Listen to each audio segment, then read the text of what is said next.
If your notice of privacy practices hasn't been updated recently, there's a good chance it's out of compliance.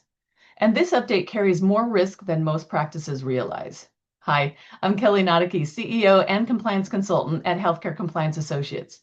And in the next few minutes, I'll explain a key HIPAA update affecting substance use disorder records and exactly what Oregon dental and healthcare practices need to do.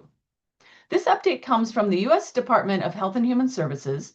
It specifically affects substance use disorder records protected under 42 CFR Part 2. Now, often we use the acronym for substance use disorder as SUD.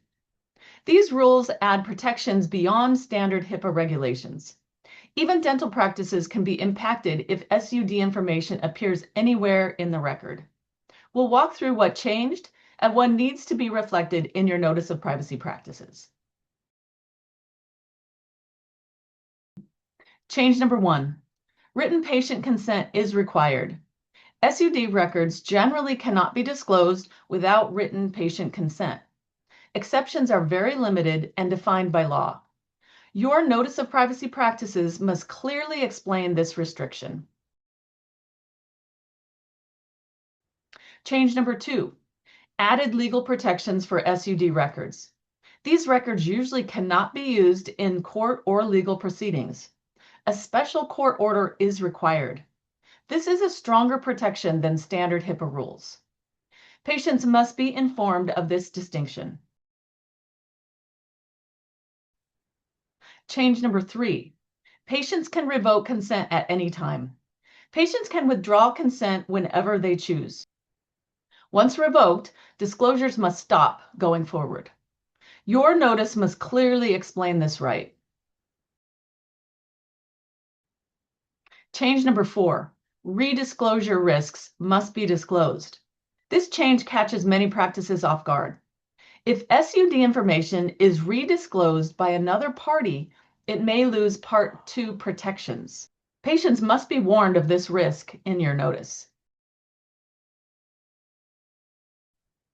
Change number 5, fundraising opt-out rights. Patients now have an explicit right to opt out of fundraising communications. If fundraising activities involve this information, the opt-out must be disclosed. What this means for your practice. All practices must implement this updated notice of privacy practice before February 16, 2026. If your notice of privacy practice doesn't include these protections by February 16th, you will be out of compliance. Your updated notice of privacy practice must be posted in your office where patients can see it and on your website. If you work with a compliance provider, like myself, then they should provide you with an updated notice of privacy practices like we do for our clients. Patients do not need to re-sign anything. That's a big one. Let me say it again. Patients do not need to re-sign anything. Here's a quick recap. SUD records now have clearer, stricter protections. These go beyond standard HIPAA. All of this must be accurately reflected in your notice of privacy practices. This protects your patients and reduces compliance risk for your practice. If you're working with a compliance provider and haven't been notified about this update or given revised documents, that's a sign to ask whether your compliance program is being actively maintained. Thanks for watching. I'm Kelli Ngariki with Healthcare Compliance Associates. And if you need any help updating your notice of privacy practices or understanding these new SUD protections or just making sure your compliance program is up to date, we're here to help.